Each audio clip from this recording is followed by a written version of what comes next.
biriya bintu wabitekereje ute harimo ntuza arimo buhe butumwa kandi nabonye uri no mu mugozi wowe ubwo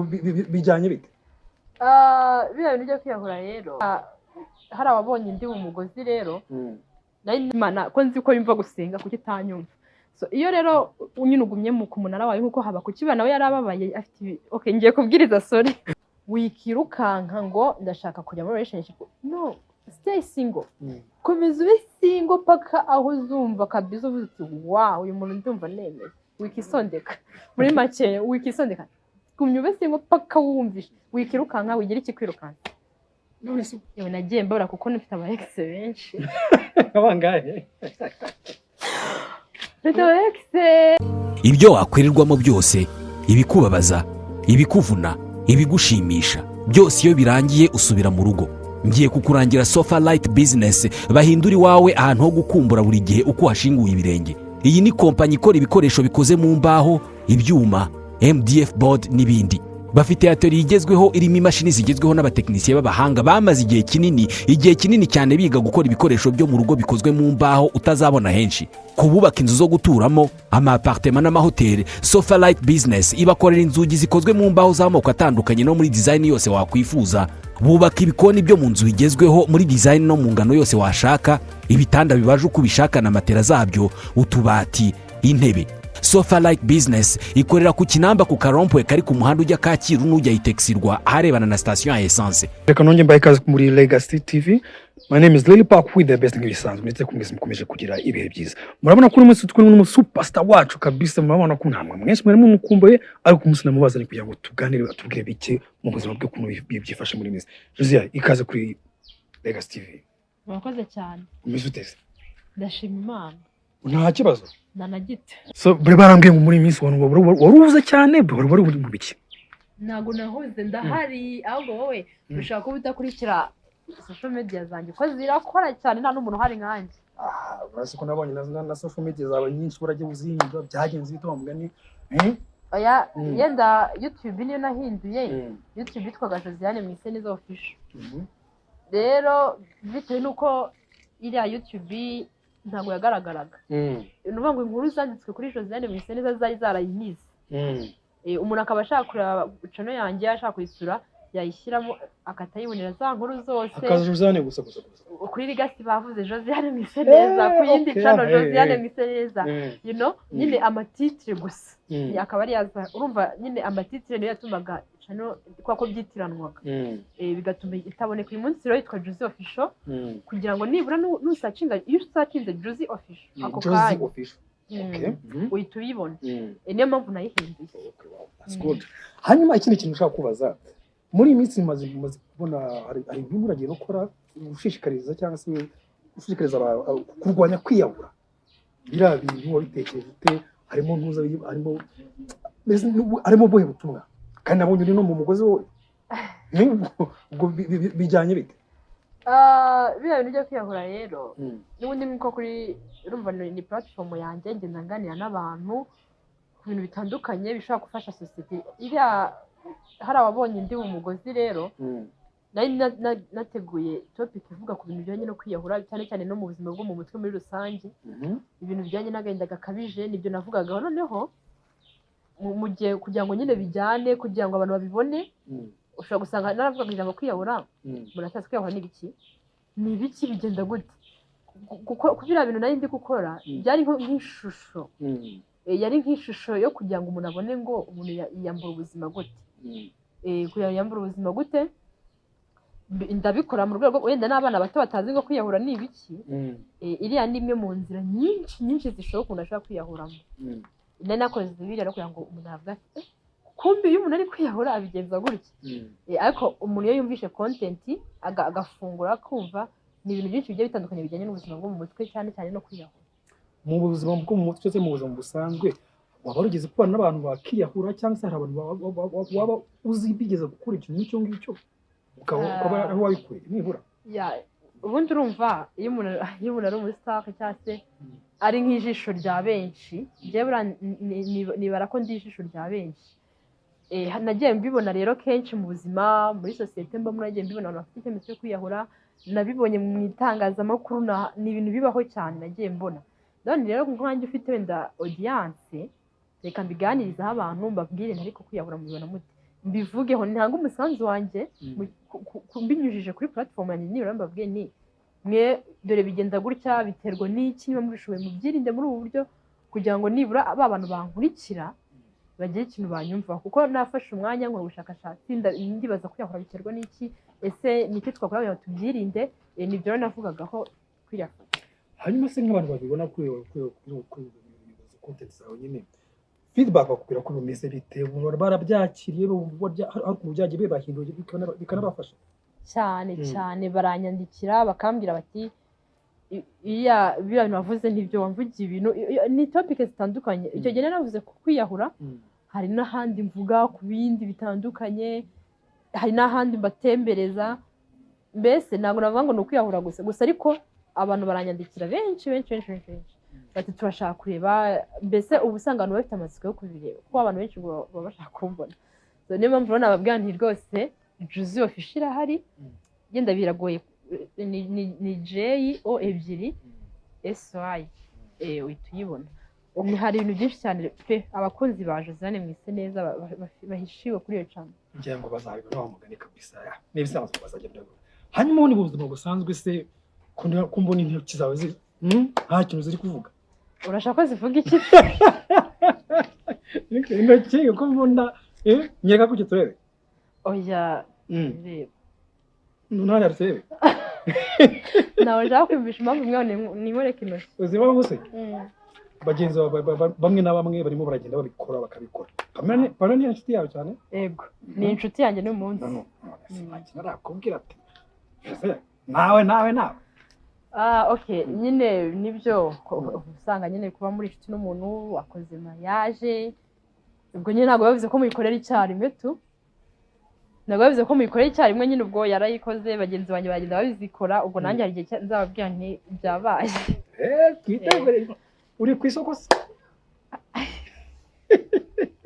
ariko riri kuvuga ko ndi ku isoko ubwo nukumbaza ngo iki we ntabwo yigurisha nyine kameme ariko nyine nawe urabyumva nyine nanjye ndabyumva se oya dukomeze ndikumva muzi igisubizo yes okay voilà nibyo ngibyo nashaka hanyuma Josiane ubwo se ku munsi wo kwa mugani bibaye ukamufata kwa kundi baje bagira muri kujya kugira bya ndi gutwikurura ukamufata yagucinyuma rwose n'umumenyi wawe ubwo se yaba bigenjeje gute kandi twirangwe mu bukwe wabigenza ute drabaye kabisa kumuzi ko urye mu cyumba papa usanze rwari nk'uyo shaka icyo kibazo ntago nagisubiza ko ndumva kitashoboka yabana n'abageni biriranywe nese ubwo yancika gute kurya ajya kunca inyuma okay se bikwivuje wenda ariko byabaho byaba nese undi ko buriya abana twikura uko bwarangiye nese ko nundi mwamaze kubana mwamaze gusezera wabyakira nyine icyo bintu bibimba ntago mbyifuza mu izina rya Yesu okay none se tujye mu makani kabazo nanje kugiye kubaza muri imisoma kundi y'indirimbo ni iyihe wenda nabona kwera ko nagakunda karirimbo kari kugufasha mu mutima muri iyi minsi unakaturirimbiraho gato twumva bwana abantu bajya bava kubunizuze niba azi kuririmba sha ntabyo azi pe nta nubwo nabishobora ariko muri campus najyaga muririmba kuko amakuru yafite twashye si ibintu muririmba muri camp urega muri camp bameze nk'abantu bari mu rugo ubuzi ibintu baririmbira mu rugo n'ibyo baririmbira imbere ya audience ngana gutya kako kurikira igasi nibyo bazo karirimba kariko sha karirimbo rero nimugire ngo nagashyashya kagezweho ni karasanzwe nje nkunda bana bana ndayikunda kabisa nyuma waje izindi zikubita ariko iracyari gato oya ibyo bintu babibaza Chrisiza akakuririmba nawe waguha kapera nje ntabwo nashaka kuguha kapera da okay hanyuma mu bundi buzima busanzwe se ubu ngubu noneho abantu basiga bagufata gute biracyanka kwa kundi ugendaga ahantu ugasanga hahiwa nk'uko katubyite gutyo cyangwa urukuntu byagiye ntabwo ari kwa kundi nsigaye ngenda nta kibazo nsigaye nisanzuye nditambukira mbere nari meze nk'umuntu se nabivuga gute meze nk'umuntu ufunze none wa muntu udashobora kujya hanze kuko iyo najyaga hanze banyuzuragaho nakigendera mu muhanda bati muze muri ariko uyu munsi wa none nyine nawe nk'umuntu nk'abandi umuntu nk'abandi ntabwo ndabona umuntu ahuruza ngo muhuze muri Josiane aransuza ku giti cye bigakomeza so kuri uyu munsi wa none navuga ko byahindutse ntabwo kimwe cyagiye okay uraniga no muri kaminuza ya cyane ndiga wiga mu biki safu niga muri University of Kigali okay okay mu ishami rya ni business and management economics ubu munsi imbere uzabona umucuruzi wa danje cyane mu market yego nyine specialist ni marketing mu buzima ni iki kintu kijya kikubabaza utekereza kumva urababaye reka nkubwire ukuri ikintu kijya kimbabaza ntabwo ari njye buriya ntabwo ari ku giti cyanjye ahubwo ni ikintu rusange nko kubona umuntu arengana yes kubona umuntu urengana numva bimbabaje kandi nta n'ubushobozi nanafite nyine bikambabaza gusa sinzi icyo mbikora bikarangira na n'ubu nkakomeza mbabara n'ubu ndababaye iyo mbonye umuntu arengana sinzi hanyuma Josiane tugana ku musozo ku mubiri wawe ni iki wumva wikundaho ahantu hanjye rwose nanjye pe ndahakunda ku mubiri wawe hose ahantu hose ndahakunda pe njye nta kintu ukunda kwikoraho cyane ukunda kwikoraho cyane kwikora he ntabwo njya nkunda kwikoraho wapi yego ntabwo bikoraho kabisa mugani ntabwo ndikoraho so wenda mu bintu ntakubaje ni nk'iki kindi wabwira abakunzi ba Legacy TV yes mu kintu by'abakunzi ba Legacy TV ndabasuhuje ndibaza ko ahantu nshaka ari bwo mbere mageze gasi ndayizi ariko n'ubwa mbere ngaragayeho ndabasuhuje nyine nubwo turi gusoza ikiganiro ariko ndabasuhuje ikindi nababwira bakomeze abakunzi banjye bakurikira Legacy n'ubundi bakomeze bankurikirane yaba kuri Instagram yanjye Josiane Misenzo official yaba YouTube channel Josie official barebe ibyo ngenda mbereka hari projet nyinshi ngenda nyuzaho byaba byiza bajya bamenya update kuko ndahari ujye usoma amakoti kose utagiye tugana akajambo nk'udukoti natwe okay hari koti nasomye reka ngerageza kuzishyira mu kinyarwanda ko harigeze hari koti nasomye ivuga ngo ntukemeze ko umuntu ahora ari busy nyine ngo ugire ngo kanaka wishite wahora ntajya aboneka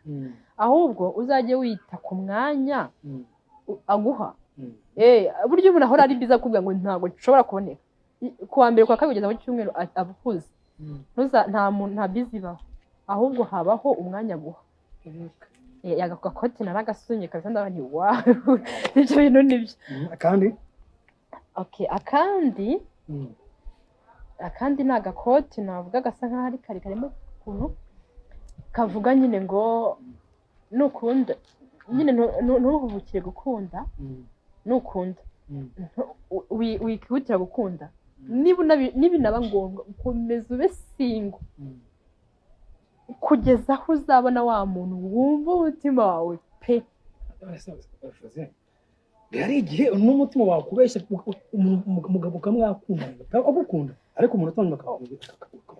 akakugarika nyine bibaho ariko iyo kote y'icyo yavugaga yaba ngo wikirukanga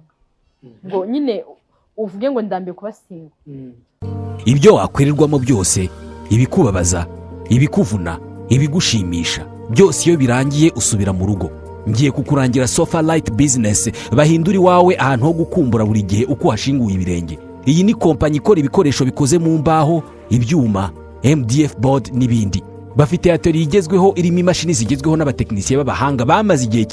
igihe kinini cyane biga gukora ibikoresho byo mu rugo bikozwe mu mbaho utazabona henshi kububaka inzu zo guturamo ama-apartment n'amahoteli sofa light business ibakorera inzugi zikozwe mu mbaho z'amoko atandukanye no muri design yose wakwifuza bubaka ibikoni byo mu nzu bigezweho muri design no mu ngano yose washaka ibitanda bibaje uko ubishaka na matera zabyo utubati intebe sofa like business ikorera ku Kinamba ku Karompwe kari ku muhanda ujya Kacyiru n'ujya Itexirwa aharebana na station ya essence wikirukanka ngo ndashaka kujya muri relationship no stay single komeza ube single paka aho uzumva kabisa uvuze uti wow uyu muntu ndumva nemeye wikisondeka muri make wikisondeka gumya ube singo paka wumvishe wikirukanka wigira iki kwirukanka none se mu rukundo wari ugiyemo na n'ubwo uvuze ko ufite umusheri wari wabara unari mu rukundo cyangwa ugeze wabara mu rukundo so yewe nagiye mbora kuko nifite aba ex benshi abangahe mfite aba ex benshi nta kubwira umubare wabo ariko abenshi ntago nababaraga nyine ngo numve mbabaye byacitse ariko urumva niba bakundanye n'umuntu uzi ko muzakomeza mugakundana nyine bigahagarara of course urumva ubugize shake ariko rwose ntago nabango ntago narabagize none se nk'uwakubaje cyamura abo ngabo ninde yakubaje cyane yakubaje ariko ni igiki yagukore kikakubaza kabisa ukavuga eba nta urenze bose nyine twatandukanaga nkababara kuko ngeyo nemeye gukundana n'umuntu nyine biragora ubundi biragora ko nemera gukundana igihe byonyine ko naratandukanye nabo nibyo bintu byambabaje ibindi byo kuvuga ngo bankoreye iki ni nk'ibyo wambwiraga nyine ngo se uramutse umukunze ko kumva umukunze warangiza akagudisappointinga cyangwa se ukabona nyine ntibivamo nubwo buryo nababaye nabonaga nyine numvaga ntamukunze ariko nkababazwa no kubona nyine bidakomeje nibyo byambabaza ariko ubundi hari igihe wenda wasanga ari nanjye wahemukaga cyangwa se ari nawe simbizi ariko nyine nabazwaga nuko tudakomeje gukundana mu buzima ikindi kintu ukunda ni nkunda gutembera gutembera ku traveling cyane rwose nkava hano i Kigali nkagira Rubavu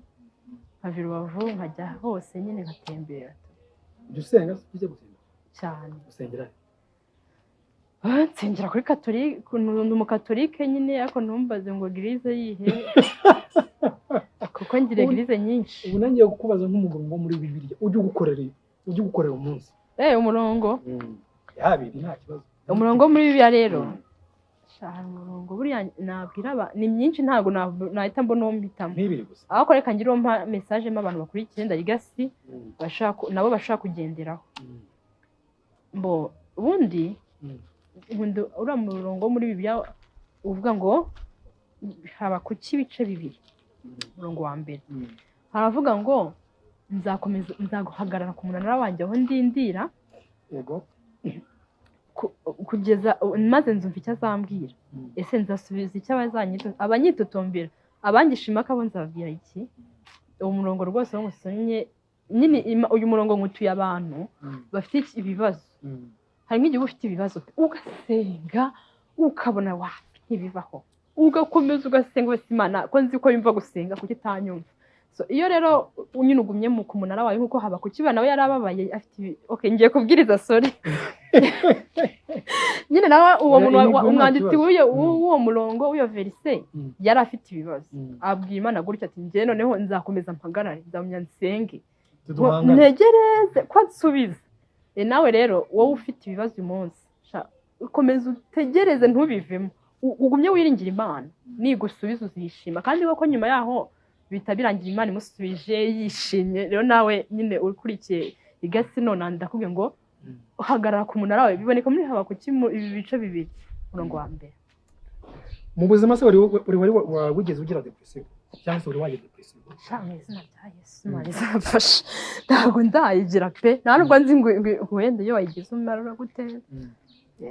nta na rimwe kuba ko ngere ngo ubundi ndasenga cyane nta kintu mfite impano yo kwakira ibintu byose njye nta kintu cyo kimbabaza kuko nsenga cyane nyine ntabwo njya mbabara ngo kuko nyine nzi ko depression ari ukubabara ndababara biraho ndababara nyine ariko nkiyakira ubwo ariko mbyita none se nicyo wabwira nk'abantu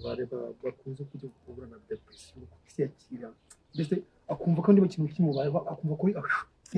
yahita ahubutaho nyine yumva nyine yacitse intege akahita yumva isi imurangiriyeho babaho abantu bameze gutya ariko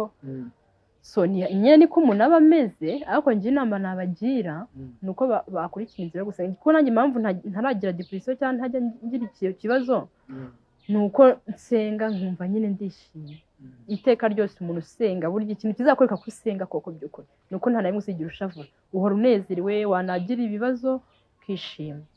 ubwo rero abantu nyine bagira icyo kibazo cyo kutiyakira ntabwo ni ukuri pe mujye musenga niyo ntwaro ya mbere ariko ishobora gutuma umuntu ahora yishimye. Amen. Ugira ngo Josiane ntukoze cyane se? Nange ndabashimiye murakoze. Urakoze cyane kandi Imana ikomeze kumvugisha ibyo byose uvuze nyine bizakugirirwa. Mbese ndakubwirije none. Urafashijwe. Ndatajya muri karate. Okay, urakoze nizeye kuko ufashijwe basi n'abandi ariko bafashijwe. Josiane waba aratangiye kugirana connection n'Imana byaje bite ninde wisanze mute wa mugani? Rero igihe byaziye njyewe ntabwo ko ari nk'umuhamagaro kuko ndi umwana muto navutse ubundi navutse muri famiye y'abakristu badushishikariza kujya kumwe nyine ababyeyi babwira abana ngo mujye gusenga mujye muri korali nuko byatangiye nkajya ngiye muri korali nyine ku bino by'abana batoya nkajya muri école de dimanche bakatwigisha n'ibintu batubwiye nkabitinya hari ukuntu biravuga nyine ngo menyereza umwana inzira akwiye kunyuramo azenda asoza atarayivamo. Icyo gihe ibintu batubwiraga byose mbese binjye mu mutwe n'ubu uyu munsi wa none ntabwo nyine nabigendeyeho gutyo birangira nkomeje uko ngenda nkura nkagirana connection n'Imana biturutse nyine muri famiye navukiyemo rero nisanze n'ubundi tufitanye umubano.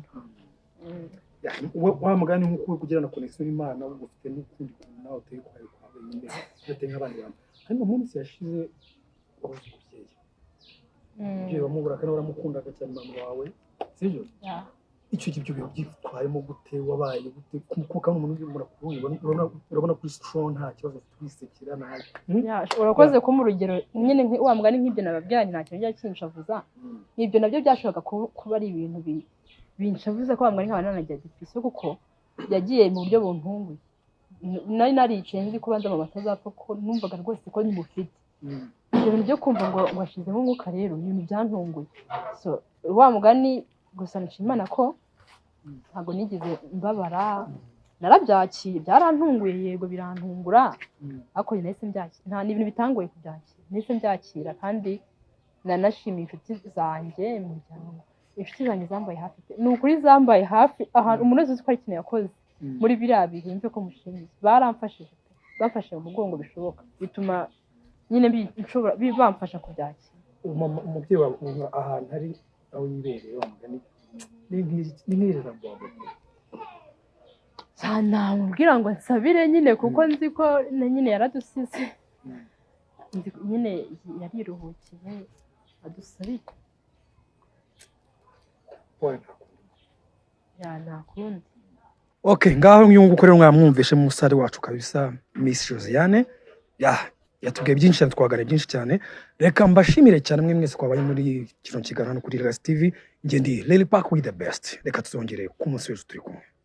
Ibyo wakwirirwamo byose, ibikubabaza, ibikuvuna, ibigushimisha, byose iyo birangiye usubira mu rugo. Ngiye kukurangira Sofa Light Business bahindura iwawe ahantu ho gukumbura buri gihe uko hashinguye ibirenge. Iyi ni kompanyi ikora ibikoresho bikoze mu mbaho, ibyuma, MDF board n'ibindi. Bafite atelier igezweho irimo imashini zigezweho n'abatekinisiye b'abahanga bamaze igihe kinini cyane biga gukora ibikoresho byo mu rugo bikozwe mu mbaho utazabona henshi. Kububaka inzu zo guturamo, ama apartment n'amahoteli, Sofa Light Business ibakorera inzugi zikozwe mu mbaho z'amoko atandukanye no muri design yose wakwifuza. Bubaka ibikoni byo mu nzu bigezweho muri design no mu ngano yose washaka, ibitanda bibaje uko ubishaka na matera zabyo, utubati, intebe. Sofa Light Business ikorera ku Kinamba ku Karompwe kari ku muhanda ujya Kacyiru n'ujya Itexirwa aharebana na station ya essence.